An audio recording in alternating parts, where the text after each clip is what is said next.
Hello and welcome to the Occupied Thoughts podcast. I'm Peter Beinart, a non-resident fellow with the Foundation for Middle East Peace. Today is September 30th, 2021. A few weeks ago, 6 Palestinian prisoners escaped from the maximum security prison in which they were being held in northern Israel. Israel launched a massive search and recaptured all 6 men, whom the government called terrorists. Palestinians celebrated the escape, with one Palestinian journalist, Dalia Hatuka, described it as a symbolic victory over the occupation and its infrastructure and a thumb in the eye of the Israel prison service. Orly Noy, a journalist, translator of Farsi literature into Hebrew and political and Mizrahi activist, wrote a post on Facebook in which he described the prisoners as freedom fighters and said that, quote, every Palestinian who survives the occupation and persists in continuing to live is a hero. And for that post, Orly was temporarily banned from Facebook. I'm delighted to be joined by Orly Noy today to talk about the Palestinian prisoner escape and debates around it, as well as the politics of the Israeli left in general. In addition to her other work, Orly is an editor at Local Call, a member of B'Tselem's executive board, and an activist with the Balad political party. Orly, thank you for being here today. Thank you so much for having me. Hi, Peter. Hi. So before we get into the specific debate in Israel-Palestine about the prisoner escape and your comments on it, I would love to just ask you to talk a little bit about yourself. You, I think, have a truly fascinating, you work and live at the intersection, I think, at an intersection that not many other people do, of Mizrahi politics and culture and of the Israeli left and a Palestinian-based political party in Balad. I can't think of anyone else who has that particular constellation of different connections and affiliations. So maybe you could just talk personally a little bit about your family story. How long has your family been in Israel-Palestine? When was your political awakening? What was the political climate for you growing up? And how did you ultimately come to the place that you are now? Wow, those are big questions. I was born and raised in Iran, in Tehran, a very conservative, middle-class, ordinary Jewish family. I went to Jewish school, and we left Iran to Israel the very same day that the Shah left Iran, and Khomeini arrived a couple of weeks after. And I think that, you know, the internalization of the Zionist discourse became like it's something that my parents adopted after arriving to Israel, because I have no doubt that had it not been for the Iranian Revolution, we would never have ended up in Israel. But once arriving here, you know, they became a devoted Zionist family, and I grew up as such. I joined the army very proudly, and the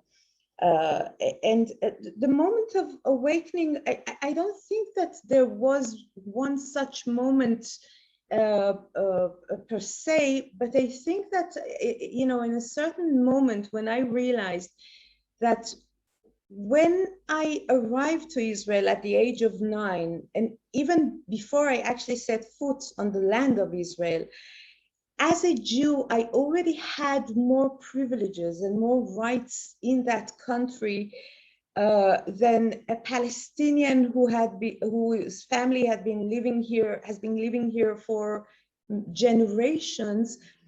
It changed something within me, and it rose a lot of questions, and following that, some questions about my Mizrahi identity, and those two parallel lines of the Mizrahi awareness and the political awareness became more closer and closer until they really became one. And today I am active within the Balad, which is a national Palestinian party, as a Mizrahi, because I think that, and I think it's a topic for a whole long other conversation, but I think that basically the same mechanisms who were set originally and foremost to oppress the Palestinians, both under the occupation and also the Palestinian citizens of Israel,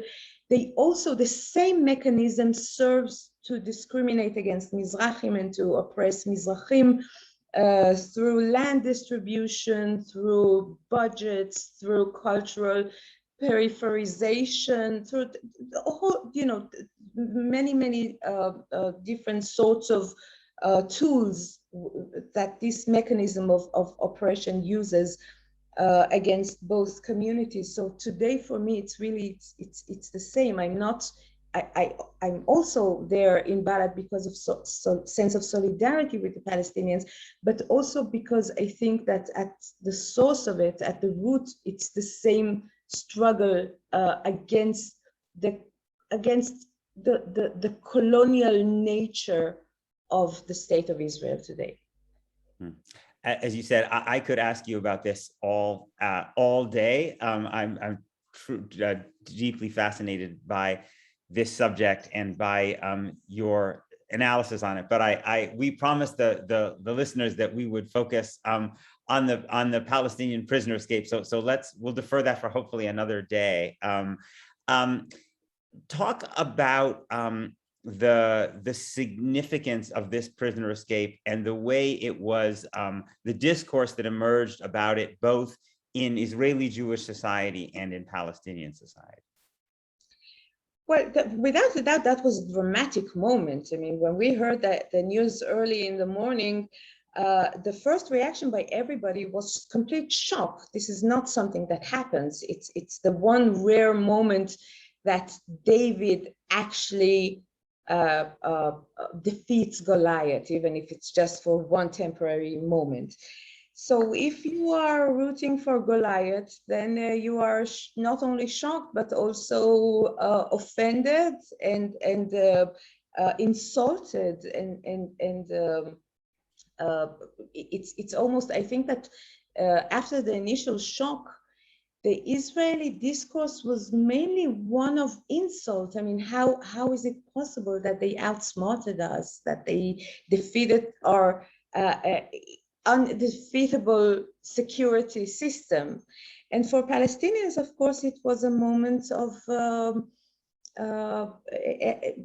almost spiritual elevation, I think. I mean, that there is, that even if it's just for a brief moment,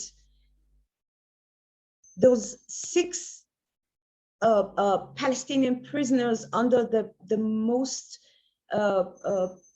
severe oppression within the Israeli jail were able to outsmart the system and to gain their freedom. Needless to say that I very much sympathized with the second approach, and I really thought that was an amazing moment of liberation and of hope and of a possibility of freedom that was materialized for a moment. So talk a little bit about what you wrote on Facebook and the aftermath of that. So I wrote a post calling them, in Israeli Jewish discourse, a Palestinian is a terrorist, mechabel, that's the Hebrew word for terrorist. He's by definition considered to be a terrorist if he is inside an Israeli jail. It doesn't matter for what reason. Nobody, no Israeli outlet, media outlet almost, bothered itself to actually say what it was that those 6 people did that put them in jail. So if it can be administrative detention, that not only you're not indicted with anything, you're not even charged with anything, but you can still spend years from your life in prison. It can be throwing stones at soldiers. It can be murdering a civilian. Doesn't matter. All of them under the same umbrella of terrorists. So I said, so what I wrote was that these are, I mean, by definition, these are the freedom fighters. And I refer to a very interesting film, Anna's Children, that was made in during the 1990s in the Jenin refugee camp, actually featuring few children that were part of the Freedom Theater that operated at that time in the Jenin refugee camp. One of these children is Zacharias Beidi, who was the most famous of the 6 Palestinian prisoners who had escaped. And I wrote about, the story of those children, Zacharias Beidi included, that as children, they were just, kids playing around, hopefully in a freedom theater. And then the film comes back to them after a decade. And during that decade, all of them became freedom fighters. All of them picked up guns and fought against the occupation. Zacharias Beidi's mother was shot dead on the porch of her house. His brother was killed by Israeli soldiers. His house was demolished.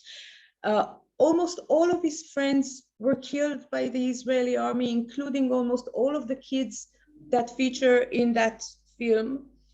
And I wrote, if a decade after Zbeidi chose to pick up gun and fight, we, the Israeli society, should be accountable for why it happened, why those cute kids that were played in a theater of freedom and spoke about freedom and hoped for a future. What happened during that decade in their lives that turned all of them into fighters and brought all of them to and I have personal friends in that refugee camp. I know how easy it is. It's almost something that you pass from generation to generation. You almost have no other choice but to become a fighter. So I called them freedom fighters, and I wrote about the background of those kids. And within less than an hour, I got a message from Facebook telling me that I violated the rules of the community, which they did not elaborate. I don't know what those rules were. And I was banned for 3 days from Facebook. And was this, do you know whether this was a decision made by Facebook in Israel or Facebook globally? Do you have any understanding of how this decision was made? No, I can imagine that it's the local branch, it's the local Facebook, it's Israel Facebook. So many times it's as a result of many people reporting your post as offensive, incitement, that has some content of incitement or whatever. And I can imagine that this is what happened, that many, average Israelis did not like the content of it. And if you don't, if you look or talk about Palestinian prisoners as human beings in the Israeli discourse, that's enough to want to call you a supporter of terrorists and to call you a supporter of violence and shut you up. So my guess is that just Israeli readers reported and Israel Facebook took it down. Yeah, well, so to try to get inside the mind of those critics, I could imagine someone making an argument that would go like this. It's one thing to say that Israel's treatment of Palestinians' policies are fundamentally unjust and immoral.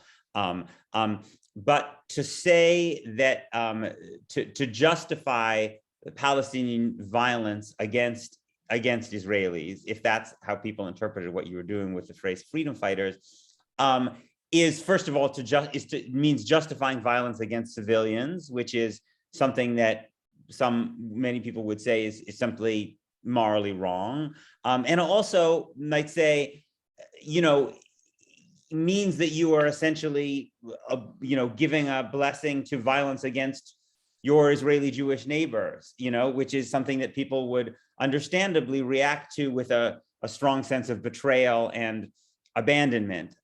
Certainly, those very small number of Americans who, after September 11th, said anything that could have been seen as saying that there was anything legitimate with, with the attack on American civilians were seen as outcasts. So how do you respond to that argument, which I could imagine being made even by some who are not on the right, but who are on the center or even to the center left? Yeah, first I should say that, I'm a mother of two daughters and I live in Jerusalem, and we were here at the years that buses exploded in the streets right below our house. So it's not that I'm not familiar with the violent nature of our situation here. But Peter, there is something very bitter and at the same time almost amusing in the fact that those who constantly object violence, and this is what I do throughout my work, for more than 2 decades, need to repeatedly justify themselves and say, no, we are against violence, we don't justify violence. Of course I don't justify. This is what I do. My entire life project is dedicated to putting an end to the very violent situation that we live in. But having said that, I want to say a few other things. First, that it's not a symmetrical situation.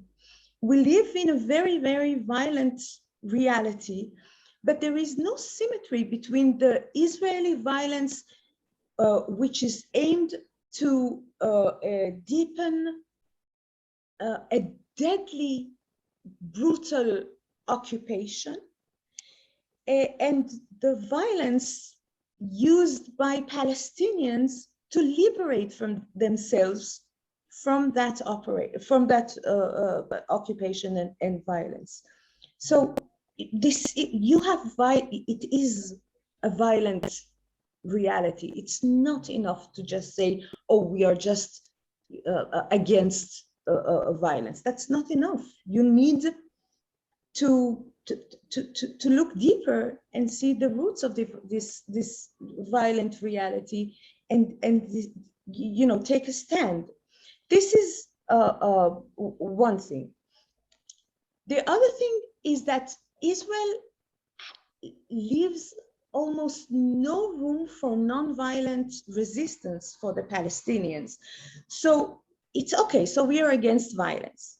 But if they have no other way to resist, so it's either you say they have no right to resist whatsoever, and I don't think that's a moral stand. I don't think that that's a moral thing to say that Palestinians simply do not have the right. I think that Palestinians have every right to do whatever they find fit to liberate themselves from this deadly hell that Israel put them in for decades. I'm sorry. And what I actually call them is heroes. And I do think that if you're an unarmed Palestinian that is standing up against the strongest military, one of the strongest militaries in the world, you are a hero. A hero doesn't mean that you're a saint. Heroes can do unspeakable things as well, but it means that you had the courage to stand up against that very strong army. And the last thing is that we as Israelis, as Israeli Jews, do not have the moral right to judge the Palestinians for whatever whatever means they choose to liberate themselves. Our only moral obligation is to work inside our own society to bring an end to a horrible oppression which we have responsibility for. I don't have, as an Israeli Jew, the moral right to judge Palestinians as to how they conduct their liberation struggle, even though, again, as I mentioned, I live in Jerusalem. I might be subject to that violence. I don't think that violence is a noble thing or a moral thing, but I don't have the moral right to judge the Palestinians. My obligation, our obligation as the Israeli Jewish society, is to say enough is enough and to do whatever we can to put an end to the occupation and all the horrifying reality that comes with it. And by the way, we saw a little bit of that reality in the pogrom that the settlers performed at the second holiday of Sukkot in the villages in the South Hebron Hills. This was backed by the army. Settlers invading into, like, the descriptions were exactly like the descriptions of pogroms against Jews in Europe 100 years ago. So in that reality, I don't have the moral right to tell the Palestinians, oh, no, you should be polite with your struggle. No, they are fighting for their lives. They are fighting for the future of their kids, for the possibility of their children not to have a good future, but to have a future. In that reality, I don't think that I have the moral right to tell them how to fight for their children to even have a future. To me, it makes complete sense that there is an obscene kind of lack of focus on the extent of Israeli violence against largely defenseless population. But I want to probe your argument a little more, which, as I understand it, is to say that because Israeli Jews are the more powerful party, and because the government that's oppressing Palestinians speaks in their name and represents them, therefore they don't have the moral right to judge Palestinian behavior. I suppose the response would be that all people, regardless of their power, their place that their power puts them in, have moral faculties and the right to moral judgment, and that one could make an argument that that there's simply a Human Rights Watch, let's say international human rights organizations, will say that there's something called the international human rights law, and if Hamas is or a suicide bomber is blowing up a bus where they know that they're going to be mostly civilians on that bus, that there is a universal principle at stake, irrespective, that one can make a judgment on it, irrespective of where one stands in terms of the power dynamic. So I wonder how you would respond to what I think would be that counter argument. I fully adopt all the international guidelines for human rights and human rights charters, and I fully accept them and their logic and their deep morality. I fully accept that. But what is the meaning of denouncing or not denouncing, condemning or not a Palestinian act? What is the essence of that act? What difference does it make if I, Orly Noy, a Jewish Israeli, say, oh, what the Palestinians did is immoral, or shooting? In the real world, this has no significance other than enhancing the Israeli discourse that focuses only on the Palestinian violations of those human rights codes. I wouldn't mind doing that if we lived in a world where, when those 6 prisoners escaped, the first question that the Israeli media would ask itself would be, wait a minute, how come they were even imprisoned inside Israel? This is a war crime. Because according to international law, the occupier does not have the right to imprison residents of the occupied territories outside those territories. This is considered to be a war crime. But once, and this is the very, very, it's the most minor violation of the Palestinian human rights.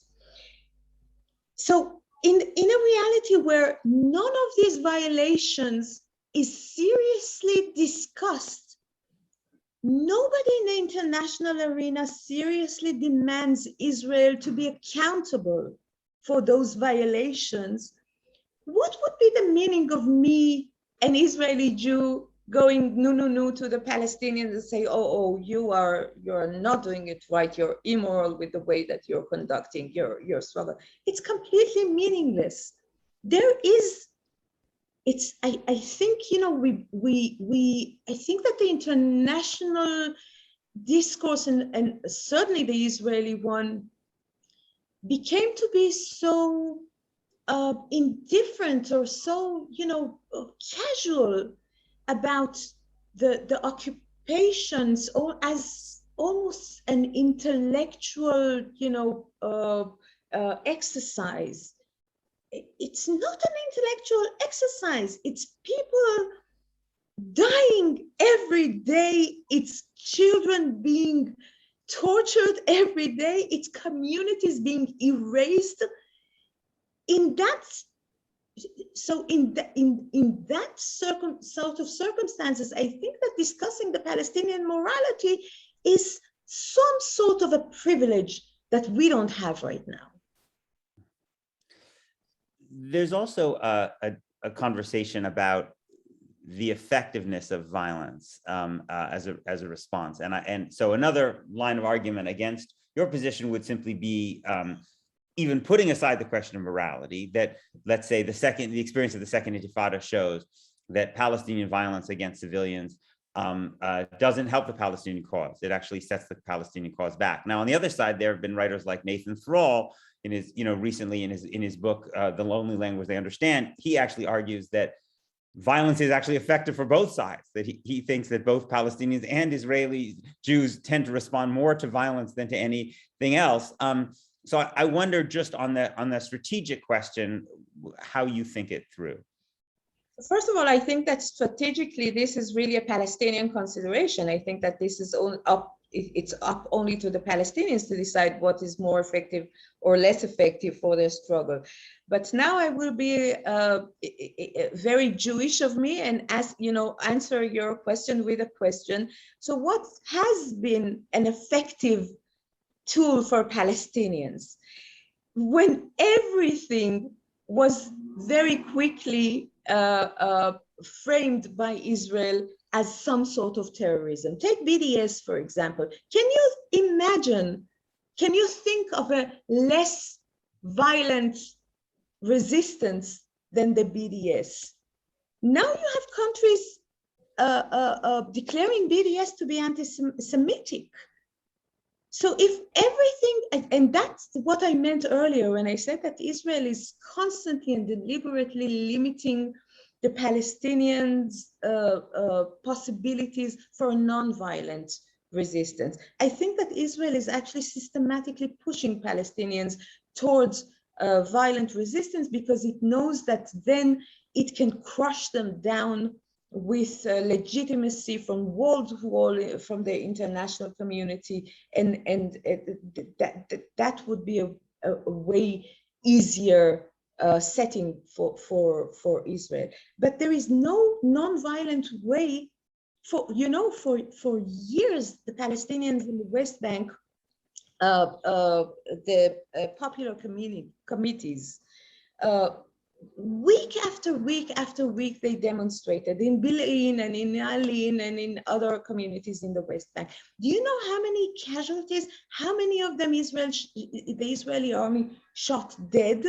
Non-violent resistance. And now those committees are gone. They are gone. You don't have those weekly demonstrations anymore because Israel crushed them.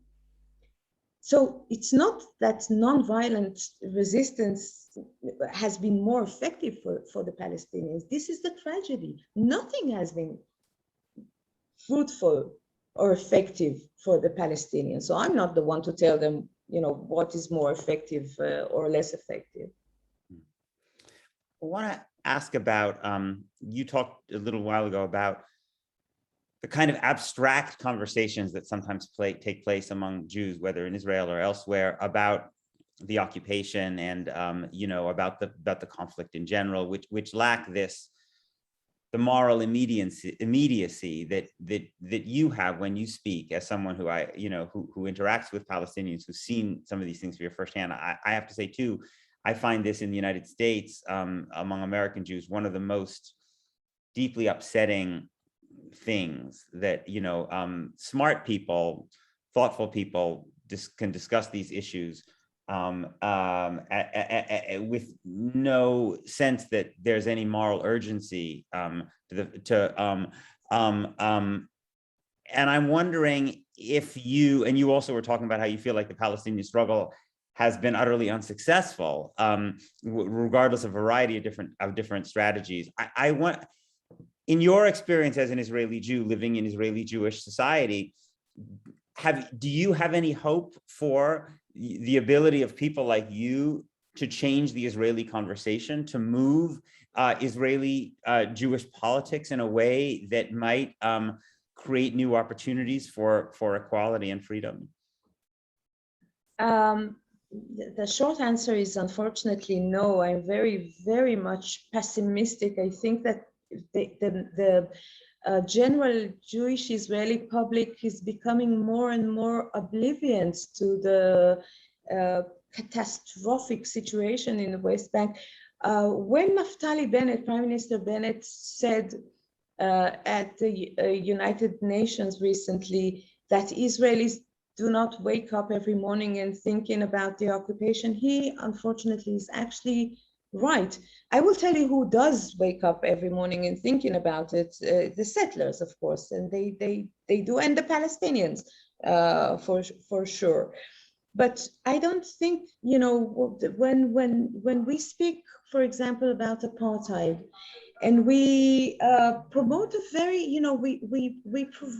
we try to provide the Israeli public with analysis and data and how it is really an apartheid system in which you have two different sets of laws applying to do two different communities based on their national identity on the same land.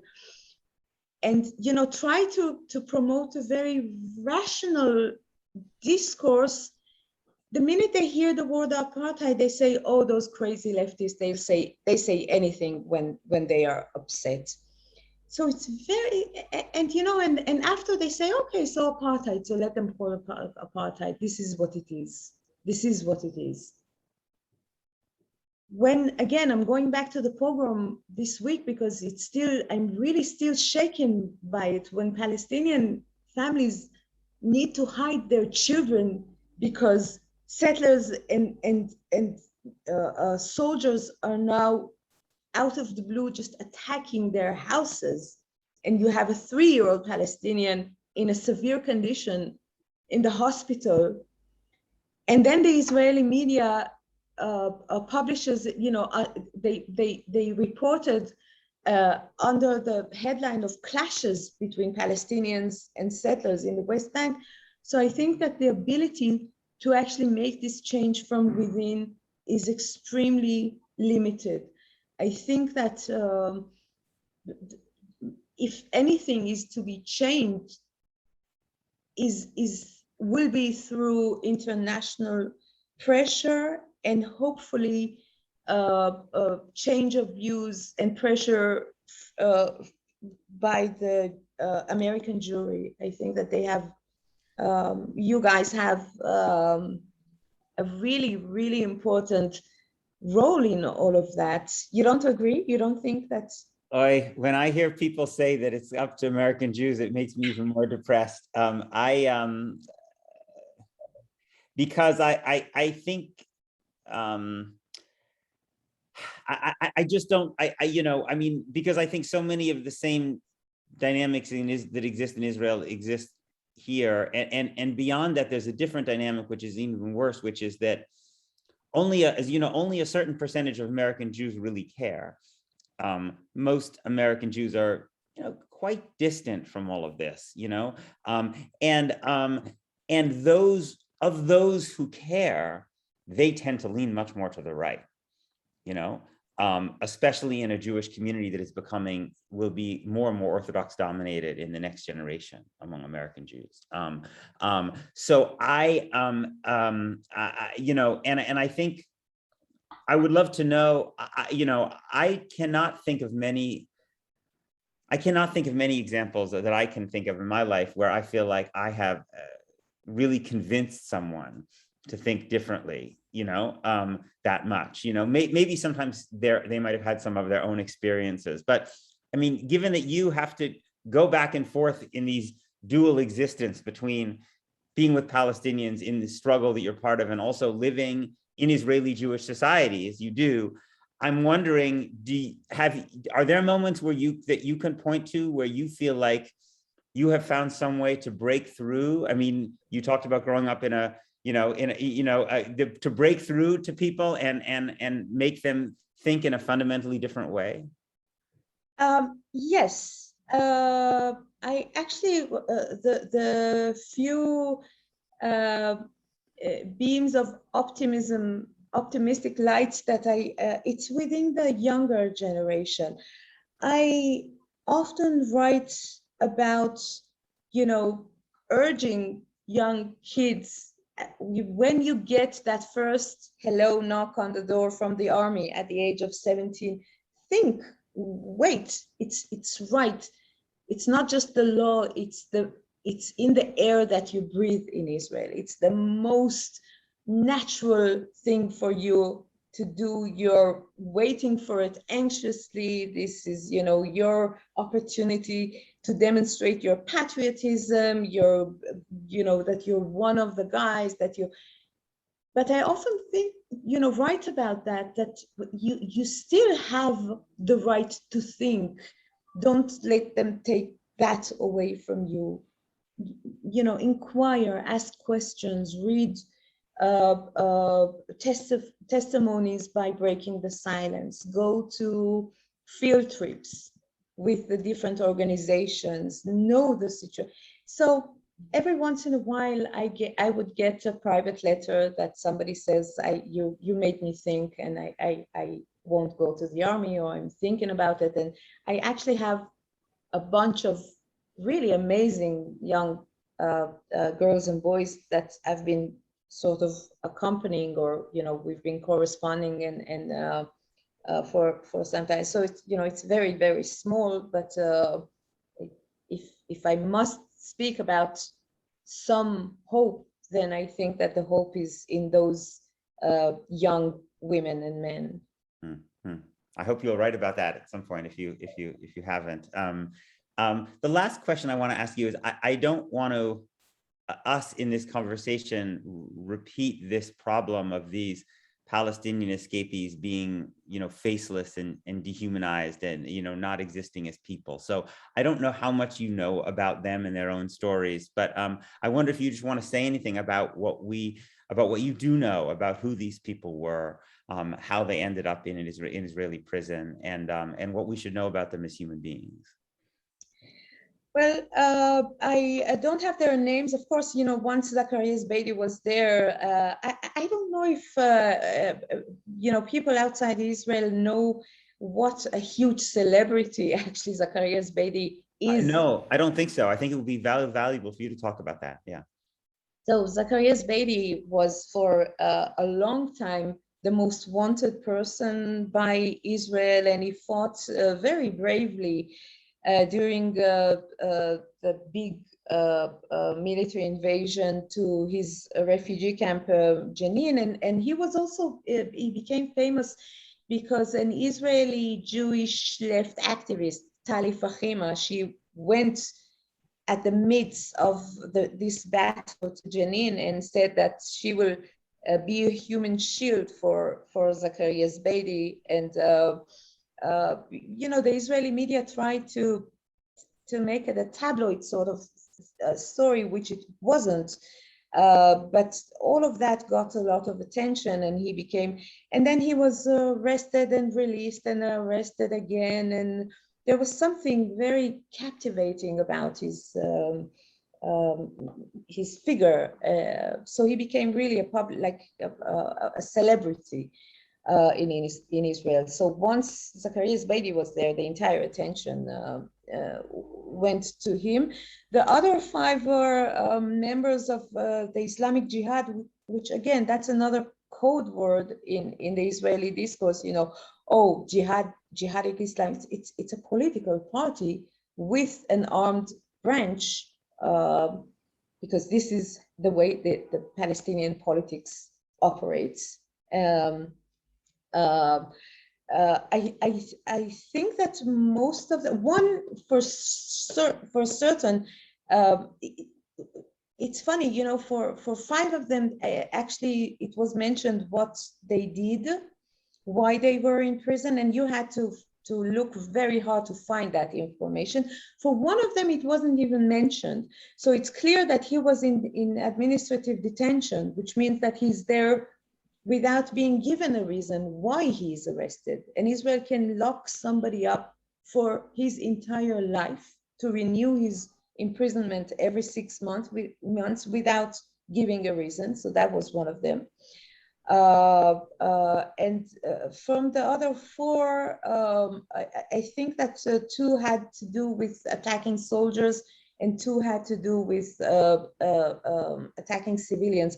But I'm not 100% sure, because again, that was an information that was very, very difficult to find even about those people. But I don't, again, they fought, they fought for their freedom and the freedom of their people in the best way they knew how.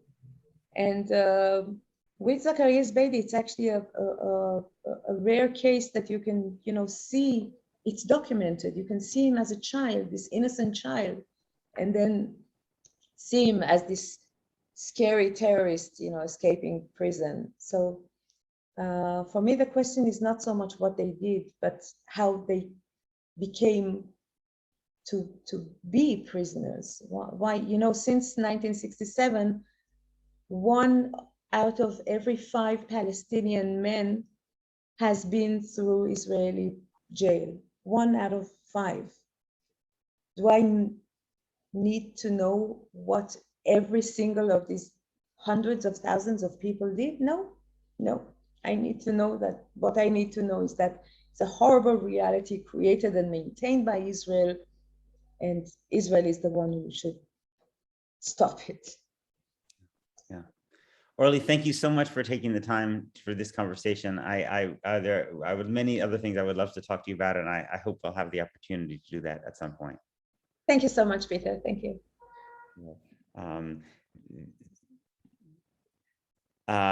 You can, and I want to just thank our listeners for tuning into this episode of the Occupied Thoughts podcast, a project of the Foundation for Middle East Peace. You can visit our website at fmep.org to subscribe to our many resources and find today's podcast episode posted along with links to additional resources about this topic. You can also subscribe to this podcast on iTunes, SoundCloud, or Spotify. I'm Peter Beinart. I look forward to the next episode.